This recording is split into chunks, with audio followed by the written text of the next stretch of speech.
আসলে এখন আপনারা দেখেছেন প্রথম পয়েন্ট, এখন যাচ্ছে আমরা দ্বিতীয় পয়েন্টে। এই জায়গাটা আরো মারাত্মক, তো সাথেই থাকুন। এখানে হাঁটার মতো অবস্থা নেই। এর আগে তো যাও হেঁটেছিলাম বা আপনাদেরকে দেখালাম, এখন একটা দ্বিতীয় পয়েন্টটা হাঁটার মতো কোনো অস্তিত্ব নাই। দেখেন এখানে শুধু আমি একা না, অসংখ্য মানুষ আছে।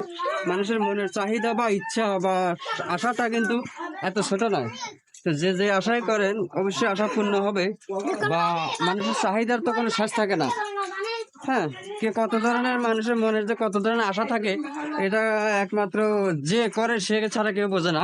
তো দেখতে পাচ্ছেন এখানে আরো অসংখ্য রাস্তার অবস্থা খুবই খারাপ। এই জায়গাটা আমি নিশ্চিত যে আপনারা কখনো অনেকেই দেখেননি। তো আমিও এক সময় দেখিনি, এই আজকে লাইভ মানে আমার প্রথম। দেখতে পাচ্ছেন কত কষ্ট করে যেতে হচ্ছে, বা কত ভয়ানক অবস্থা। পুরো রাস্তা পিছলা, মানে পিচ্ছিল, শ্যাওলা, ভিজা, কেদা, মাটি, এবং জায়গায় জায়গায় গাছ আছে। গাছের উপর থেকে যেতে হয়, মাটির উপর থেকে যেতে হয়, বাঁশের উপরে যেতে হয়, পাথরের উপরে যেতে হয়। এই দেখতে পাচ্ছেন এখানে আরো একটা লোহার সিঁড়ি দেখাচ্ছে, ওই একদম দেখেছেন। তো আমরা ওখান থেকে উপরে উঠবো, ওখানে অনেক বড় একটা গাছও দেখা যাচ্ছে। এই হচ্ছে অবস্থাটা আর কি।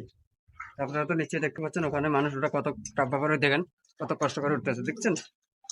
তো দেখতেই থাকুন এবং মন্তব্য করেন, কখন আসবেন কিনা, ঘুরবেন কিনা, সমস্ত জায়গায় দেখবেন কিনা। তো যাই হোক, যা যাক, সাথেই থাকুন। এই দেখুন কত কষ্ট করে মানুষ যাচ্ছে, দেখছেন। দেখেন অবস্থাটা, মানুষ তাও যাবে, মানে ঘুরবে, কষ্ট যতই হোক। কারণ জায়গাটার নাম হচ্ছে আলীশ্বরম। আলীশ্বরম মানে যাবো, ঘুরবো, যা আছে কপালে। হ্যাঁ, ওটা হচ্ছে আমার ভাগ্না যাচ্ছে।